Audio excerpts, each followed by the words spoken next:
ప్రభునందు ప్రియమైన దేవుని వాళ్ళారా, బైబిల్ అనేది చాలా చరిత్ర కలిగిన గ్రంథం. బైబిల్ అనేది చాలా సత్యం. మిగతా గ్రంథాల జోలికి నేను వెళ్ళట్లేదు, కానీ నాకు తెలిసి మా నాన్నగారు తెలుసు, మా అమ్మగారు తెలుసు, మా అన్నయ్య అక్కయ్య నేను తెలుసు. మా తాతయ్య తెలీదు, అంటే నాన్నగారు వాళ్ళ నాన్నగారు తెలీదు, నాన్నగారు వాళ్ళ అమ్మగారు తెలీదు, అమ్మవారి అమ్మగారు తెలీదు, అమ్మవారి నాన్నగారు తెలీదు. వాళ్ళు తెలియపోయినా మా అమ్మగారు వాళ్ళ నాన్నగారి పేరు రత్నం. అంటే ఆ రోజుల్లో రత్నం అని ఎవరు పిలవరో రత్తయ్య అని పిలిచేవాళ్ళు. అలాగే మా నాన్నగారు వారి నాన్నగారి పేరు మా తాతగారి పేరు. వారు నాకు తెలియపోయినా ఆయన పేరు ఈయన పేరు కలిపి ఇద్దరు పేర్లు కలిపి పెట్టారు. మా నాన్నగారు వాళ్ళ నాన్నగారి పేరు పౌలు గారు. మరి ఆ రోజుల్లో ఎలా పెట్టారో తెలియదు, కానీ వాళ్ళు అలా బతికారో లేదో కూడా నాకు తెలియదు. ఆ పౌలు గారు తీసుకున్నారు, మా అమ్మ వాళ్ళ నాన్నగారి పేరు రత్నం తీసుకున్నారు, రత్న పౌలు అని నాకు పెట్టేశారు. ఎందుకు ఈ మాటలు చెప్పానంటే, నాకు 4 తరాలే తెలుసు. భూమి మీద ఎవరిని అడిగినా మీ తాత తెలుసా అని అడిగితే ఎవరైనా చెప్పగలరు? ఇక్కడున్న వాళ్ళు ఎవరైనా చెప్పండి, తెలుసా? పేరన్నా తెలుసా? పోనీ చూడకపోయిన వాళ్ళని చెప్పండి, పేరన్నా తెలుసా? మీ తాత పేరు చెప్పండి. ఎవరికి తెలియదు. ఎందుకు ఈ మాట చెప్పానంటే, మొన్న తెనాల్లో దినవృత్తాంతాల మొదటి గ్రంథం ప్రారంభించాను, గ్రంథ వివరణ భాగంగా. బైబిలు ఎంత ఖచ్చితమైంది అంటే, ఆది మానవుడైన ఆదాము దగ్గర నుంచి వంశావళి వ్రాయించుకుంటూ వచ్చాడు. భూమి మీదకి 2000 సంవత్సరాల క్రితం యేసుక్రీస్తు వారు ఎవరి గర్భంలో నుంచి పుడతాడో అన్న వివరాలు వ్రాయించుకుంటూ వచ్చాడు. ఈరోజు ప్రపంచంలో ఎక్కడికి వెళ్ళినా 7 తరాలు వెనక్కి వెళ్ళగలరా? వెళ్ళి వాళ్ళ పేర్లు ఏమన్నా చెప్పగలరంటే ఎవ్వరూ చెప్పలేరు. మరి పలాని వంశం అండి అని చెప్పుకొస్తారు తప్ప, నీ కుటుంబంలో 5వ తరం 6వ తరం వెనక్కి వెళితే ఎవరో మనకి తెలియదు. అంటే మనకి చరిత్ర తెలీదు. ఎవరో రాసింది ఏదో చదువుకొని ఇది మా చరిత్ర అనుకుంటూ కులాల పేరుతో మతాల పేరుతో కుట్టు చేస్తున్నాం. కానీ బైబిల్లో ఆదాము దగ్గర నుంచి వ్రాయించాడు దేవుడు అంటే, అసలు ఇంత సాక్ష్యాధారాలతో కూడిన గ్రంథం ఇంక మరి ఏది ఉండదు. ఎందుకు రాయించాడు అని అంటే, ఈరోజు భూమి మీద బతుకుతున్న మనమందరం సుమారుగా ప్రపంచవ్యాప్తంగా 850 కోట్ల మంది సుమారుగా బ్రతుకుతూ ఉన్నారు. వీరంతా ఎక్కడి నుంచి వచ్చారంటే, బైబిల్ చెప్తుంది ఒకరి నుండి ప్రతి జాతి మనుషులు. అంటే భూమి మీదకు వచ్చిన ప్రతి ఒక్కరూ ఆ ఒక్క మనిషి అయిన ఆదాములో నుంచే వచ్చాడా? అవును. అదే దినవృత్తాంతాల గ్రంథంలో ఈరోజు ప్రపంచమంతా వ్యాపించిన మనుషులు, ఏ దేశంలో ఉన్న మనుషులైనా ఎవరిలో నుంచి వచ్చారు, ఏ ప్రాంతానికి ఏ జనాలు వెళ్ళారు. ఇప్పుడు అరబ్ కంట్రీస్ కానీ, ఇజ్రాయెల్ ప్రాంతం కానీ, ఇలా ప్రపంచంలో చెదిరిపోయిన వారందరూ ఏ జాతిలో నుంచి వచ్చారు, ఎవరి గర్భంలో నుంచి వచ్చారనే వివరాలు కూడా దేవుడు రాయించాడు. ఈ వివరాలు ఇంకెక్కడా దొరకవు మనకి. ఎంత విలువైన సమాచారం చూడండి. అంటే ఈరోజు భూమి మీద మనం బతుకున్నామంటే, మన తండ్రి బతుకుండాలి. గతంలో ఆయనకి పెళ్ళవ్వాలి, పెళ్ళైన తర్వాత మనం పుట్టాం. మన తండ్రి బతుకున్నాడు అంటే, తండ్రి పుట్టాడు అంటే తాత బతుకుండాలి, తాత ముత్తాత బతుకుండాలి. వీళ్ళందరూ బతుకున్నారు, మంచిదే. కానీ వాళ్ళు మంచోళ్ళ చెడ్డోళ్ళ మనకైతే తెలియదు. ఒకవేళ 4 తరాలు వెనక్కి వెళితే వాళ్ళు చెడ్డోళ్ళు అనుకోండి, అంటే ప్రభువుని నమ్ముకోలేదు. చెడ్డోడు అంటే మంచోడు అంటే రెండే రెండు. నువ్వు ప్రభువుని నమ్ముకోకుండా నేను మంచోడిని అంటే అది నమ్మదగిన విషయం కాదు. ఇదిగో ఆయన పేరు నరసింహరావు గారు. 7 ఏళ్ల క్రితం నా దగ్గరికి వచ్చాడు. ఆయన కానిస్టేబుల్గా చేస్తున్నాడు, ఎక్సైజ్ డిపార్ట్మెంట్. విపరీతంగా సంపాదించాడు. 3 అంతస్తుల బిల్డింగ్ నర్సాపేటలో కట్టాడు. ఎలా కట్టాడు? లంచాలు తీసుకొని కట్టాడు. స్థలాలు కొన్నాడు, పొలాలు కొన్నాడు, బాగా సంపాదించాడు. నా దగ్గరకు వచ్చిన తర్వాత ప్రభువుని అంగీకరించాడు, మార్పు వచ్చింది. లంచం తీసుకోవటం మానేశాడు. అన్నీ పోయినాయి. కట్టిన ఇల్లు అమ్ముకున్నాడు, స్థలాలు అమ్ముకున్నాడు. ఇప్పుడు లాస్లో ఉన్నాడు, నష్టాల్లో ఉన్నాడు, అప్పుల్లో ఉన్నాడు. అప్పుడు ఆయన భార్యకు ఉద్యోగం లేదు. ప్రభువుని నమ్ముకున్న తర్వాత ఆయనకు ఉద్యోగం కూడా వచ్చి, ఆమె కూడా ఉద్యోగం వచ్చాడు, టీచర్ జాబ్. అవి రాలేదు ఈరోజు. ఇద్దరు జాబ్ చేస్తున్నా కరువే. కారణం ఏంటంటే అప్పుడు చేసిన ఆ ఆగం, ఆ వేస్ట్ అంతా మొత్తం కొట్టుకుపోయింది. ఇప్పుడు ప్రభువుని పట్టుకొని ఎలాడుతున్నాడు. కనీసం దసరా పండగకి కానీ ఇంకా మిగతా పండగలకి ఆయన చేసే ఆ జాబులో రోజుకి ఎంతో కొంత జీతం కంటే ఎక్కువ ఇవి వస్తాయి. వాటి పేరేంటి, లంచాలు. రోజు చూస్తున్నాను, ఏసీబీ వాళ్ళలో చిక్కిన పలాని ఆఫీసరు, అది విఆర్ఓ కావచ్చు, ఎంఆర్ఓ కావచ్చు, జడ్జి కావచ్చు, ప్రభుత్వ ఉద్యోగాలు చేస్తున్న ఏ శాఖలో ఉన్నవాడైనా లంచం తీసుకోకుండా ఉన్నవాడు ఎవడో లేడు. కారణం ఏంటంటే వాడు ప్రభువుని నమ్ముకోవాలంతే. ఖచ్చితంగా చెప్తాను. అంటే ప్రభువుని నమ్ముకుంటే యథార్థంగా ఉంటారా? నిజంగా నమ్ముకుంటే యథార్థంగా ఉంటారు. ఇందాక విన్నాం రెండవ వర్తమానం. పిల్లలకి నేర్పకపోవటం వల్ల వాళ్ళు పాడైపోతున్నారు. పిల్లలకి నేర్పటం అంటే ఏదో కంఠతా వాక్యాలు నేర్పితే బాగుపడతారంటే బాగుపడరు. మరి ఎలా బాగుపడతారంటే వాళ్ళు వాక్యాన్ని పాటించే విధంగా నేర్పాలి. వారు వాక్యాన్ని పాటించే విధంగా నేర్పాలంటే నేర్పించేవాళ్ళు ఎలా ఉండాలి? పాటించి చెప్పాలి. నేను ప్రభువులోకి వచ్చిన తరువాత, నా పిల్లలు పుట్టిన ప్రారంభంలోనే నేను ప్రభువులోకి వచ్చేసాను. దేవుడి దయ వల్ల వాళ్ళకి సినిమాలు తెలియవు, వాళ్ళకి ఇంకెక్కడికి సరదాగా తిరగటాలు తెలియవు. మేము సరదాగా తిరిగామంటే మీటింగ్, అది అంతే. అర్ధరాత్రి అపరాత్రి లేకుండా ఆ టీవీఎస్ ఎక్సెల్ మీద అలా తిరుగుతూ పిల్లల్ని భక్తిలో బోధలో పెంచడాన్ని బట్టి ఈరోజు పిల్లలు భక్తిలో ఉన్నారు. భక్తిలో లేని పిల్లల పరిస్థితి ఎలా ఉందంటే డ్రగ్స్కి అలవాటు పడుతున్నారు, కొట్లాటకు పోతున్నారు, గొడవలు పడుతున్నారు, అర్ధాంతరంగా వారి జీవితాలను నాశనం చేసుకుంటున్నారు. మన తండ్రులు నమ్మినా నమ్మకపోయినా, మన తాతలు నమ్మినా నమ్మకపోయినా వాళ్ళని బతికించుంచాడు దేవుడు. ఎందుకో తెలుసా? వారిలో నుంచి ఈ తరంలో నువ్వు పుట్టాలి, ఈ మాటలు వినాలి, నువ్వు మారాలి.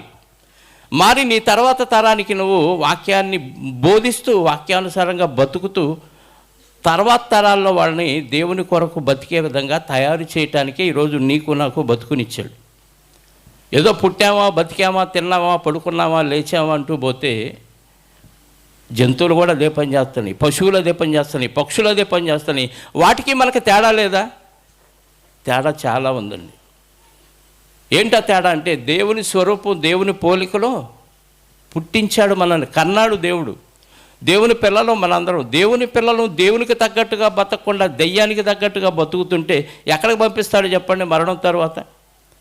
ఇప్పుడు హ్యాపీగా గడిచిపోతుంది, సంపాదిస్తున్నాం, హ్యాపీగా తింటున్నాం, హ్యాపీగా నిద్రపోతున్నాం, లేస్తున్నాం. సమాజం ఎలా పరిగెడుతుందో అలాగే పరిగెడుతున్నాం. కానీ మరణం తర్వాత అసలైన బ్రతుకుందని బైబిల్ చెప్తుంది. అది క్రీస్తు ద్వారా రుజువైంది.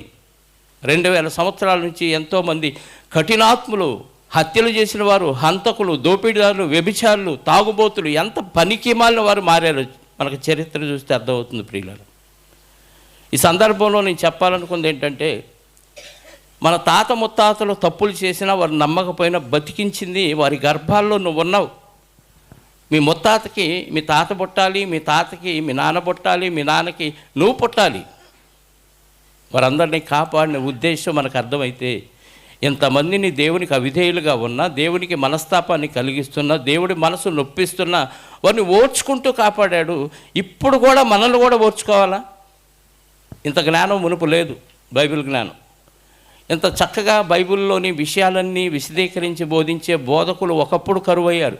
ఏదో నామకార్థంగా బోధ చేశారు తప్ప సత్యాన్ని సత్యంగా ప్రకటించిన వారు అరుదుగా ఉన్న రోజుల్లో వారు నమ్మలేదు. ఈ రోజులో చక్కగా వాక్యం మన చేతికి వచ్చింది, ఎంతో చక్కగా దాన్ని మనం అర్థం చేసుకోగలుగుతున్నాం, ఎన్నో పాఠాలుగా దాన్ని నేర్చుకుంటున్నాం. నేర్చుకున్న మనం కూడా దాన్ని పాటించి మన పిల్లలకు బోధిస్తే ఎక్కడ చూసినా ఈ వార్తలో మనం వినమండి. 400 రూపాయలకు 2 హత్యలు చేసుకున్నారంట. 400కి, ఎందుకంటే తాగిన మైకంలో. పోలీసుల మీదే దాడి చేస్తున్నారు. ఇది డ్రగ్స్ మైకంలో. గంజాయి విపరీతంగా అమ్మబడుతుంది. ఎవరు అమ్ముతున్నారంటే చదువుకున్న పిల్లలండి.